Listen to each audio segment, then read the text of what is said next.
your starter in that pole above. But that's for the cannon, so I made another pole. Double pole power!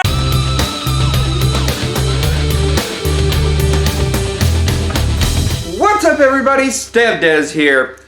It's time for a relatively interesting thought considering the place these people came from. I'd love for the Pokemon community to weigh in on this video, so and normally I don't like, being like, hey, spread this around, promotion is, start being my commercial slaves, everybody! No, this is more along the lines of, I just want people from the Pokemon community to weigh in on this.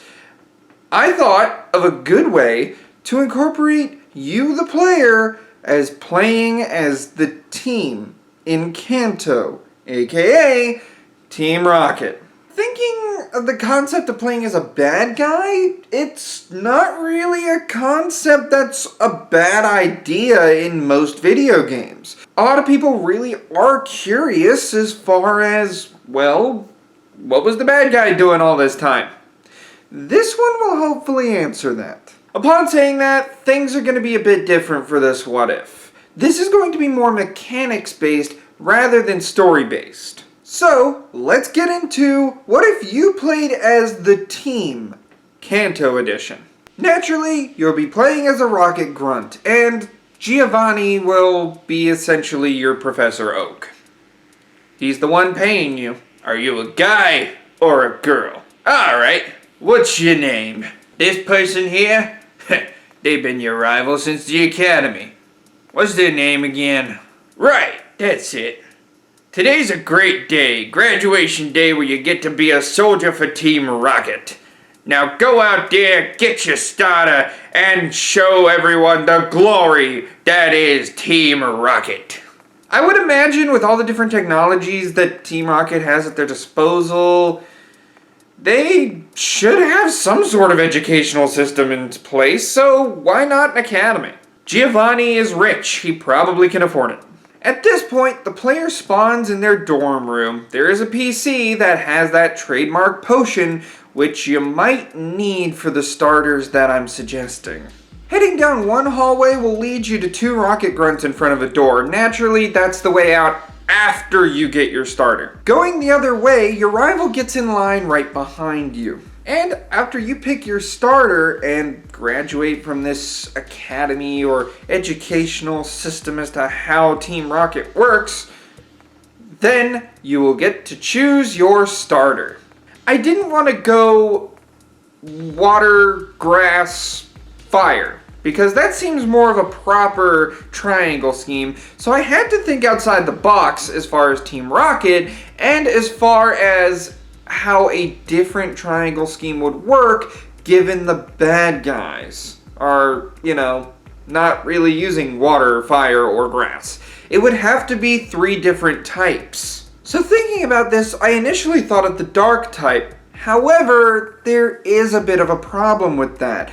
Red, blue, and yellow did not have dark as a type, so I can't do psychic dark fighting. Just wouldn't work. So I had to think outside the box. Let's keep fighting, because there's some clear anti-variants to fighting, and let's also use Rock. He's the ground gym leader, and he has a Rhyhorn and Onix, I think. Given the first generation, Rock and ground go hand in hand.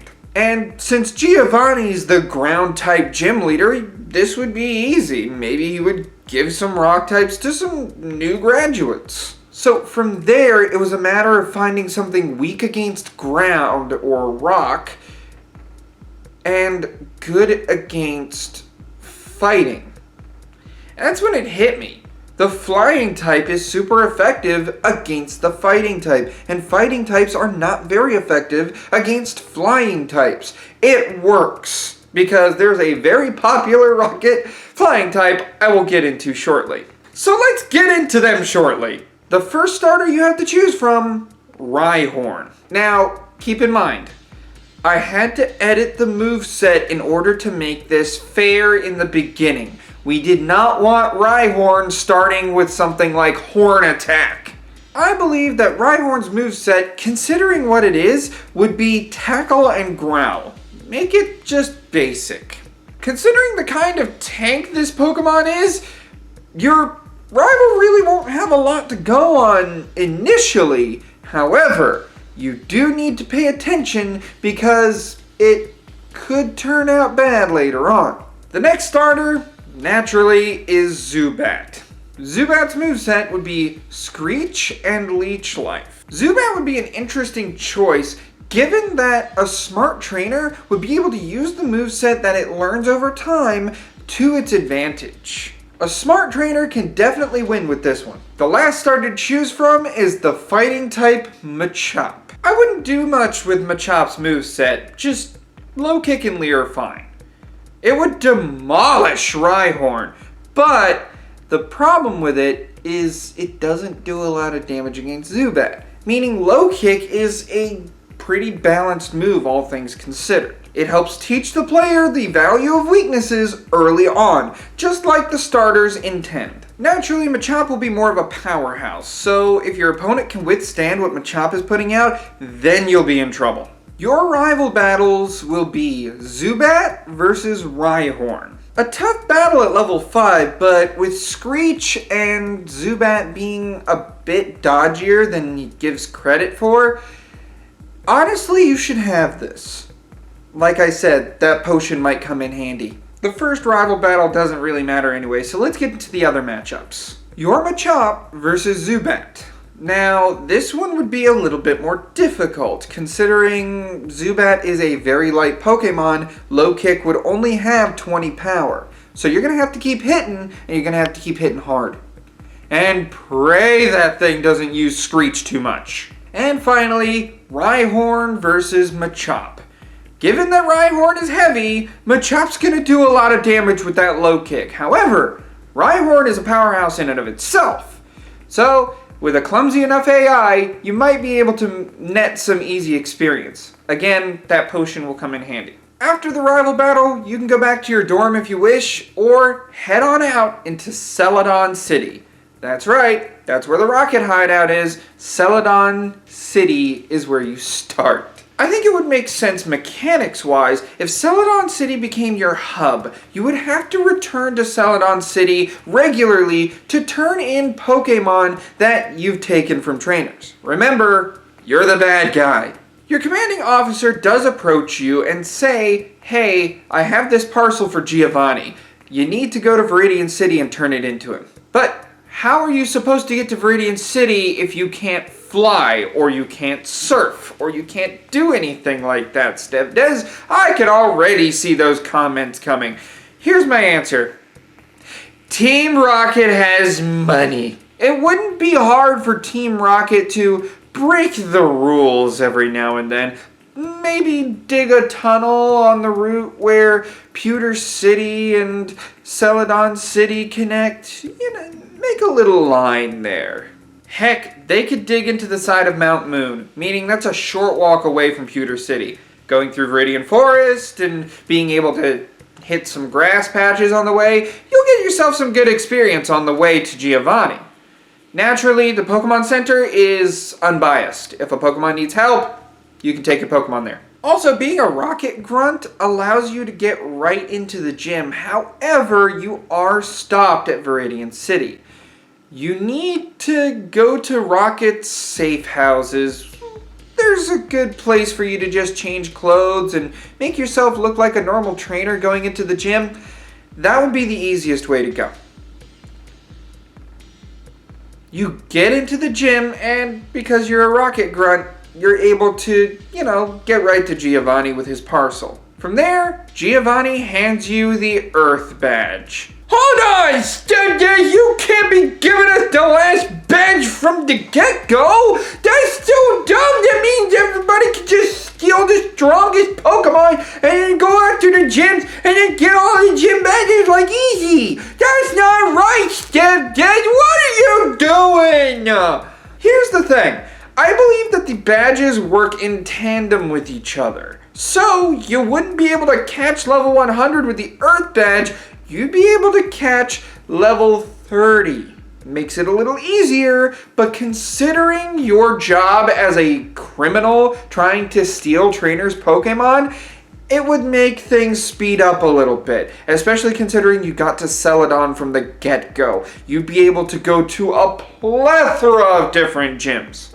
This essentially opens the world up far earlier than in blue or red, which honestly was a strong setback in those games. The way that you needed an HM just to get back to Cerulean City or even through Mount Moon to Pewter City, it just made the map feel a lot more restrictive. Here, Team Rocket's a criminal organization. They'll do what they want.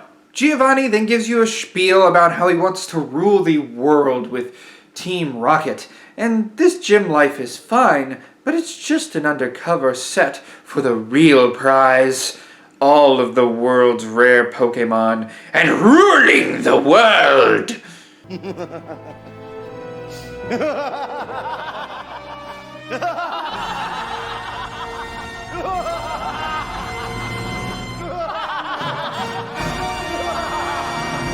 So let's talk about mechanics. Wild Pokemon are still there, so you can still do wild Pokemon. Trainer Pokemon are also there. Because you're a criminal, you don't have to worry about that trainer slapping your Pokeball away. However, you're not going to be making money off of the trainer battles. That's right. You have to steal their Pokemon, and you have to use their Pokemon, give them to Rocket, and they give you a paycheck. If you ever need money during the game, there you go. Stronger Pokemon are better for rewards, but more Pokemon are also better for rewards. Given Rocket's base in Celadon City, the maximum you're able to turn in is 6 Pokemon. But that goes against the mechanic of if you're out of Pokemon, you'll black out, right? Well, the Rocket Grunts have a PC next to the entrance. You're able to get one Pokemon out so that you can keep turning in. Imagine not needing money until the end of the game, and then deciding to cash in every Pokemon you caught in that Pokemon storage system that Rocket hosts in order to get a lot of money. That'd be great, but you still can't leave without a Pokemon.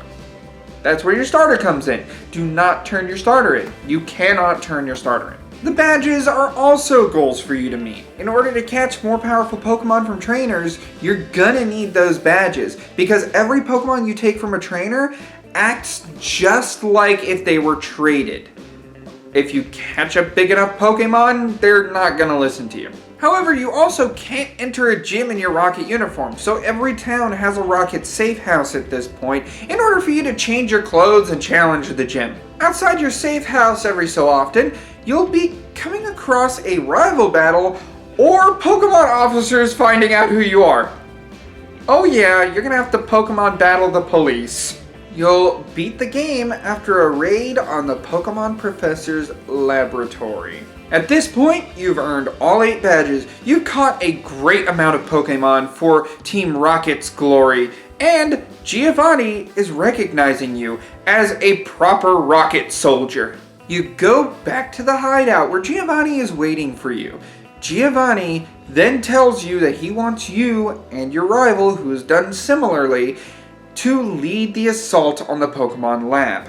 Why? Because the Pokemon Lab is receiving a shipment of rare Pokemon today. He wants you to intercept the shipment and retrieve it for the glory of Team Rocket. On your way, your rival does meet you in Viridian City, which then he challenges you to a battle. If you win, while he's handling Professor Oak's aides, you take on Professor Oak himself. If you lose, you're gonna have to fight Professor Oak's aides and then Professor Oak in rapid succession. Yeah, your rival isn't strong enough to handle Oak, but his aides, that's good. The battle begins in the Professor's lab against Professor Oak. Either way, you're gonna go up against Oak.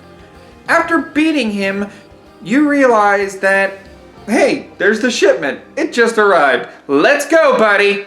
You and your rival take the shipment back, but unfortunately, 3 Pokeballs fell out on your way out.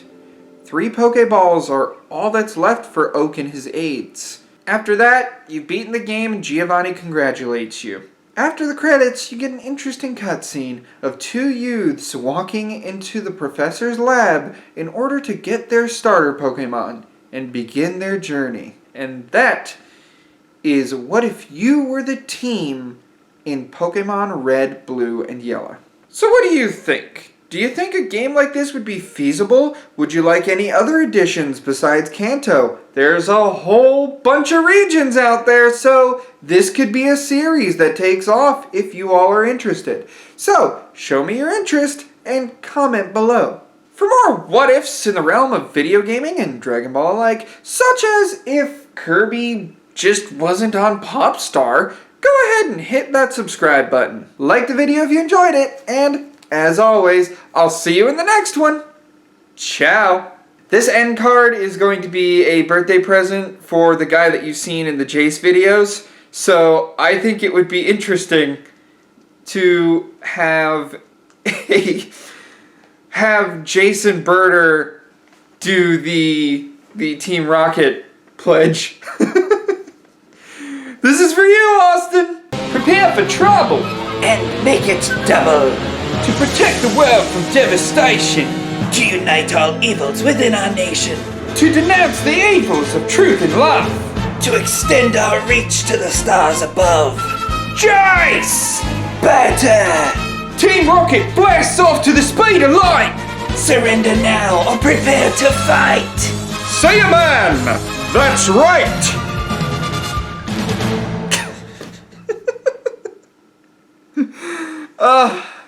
Happy birthday, Austin.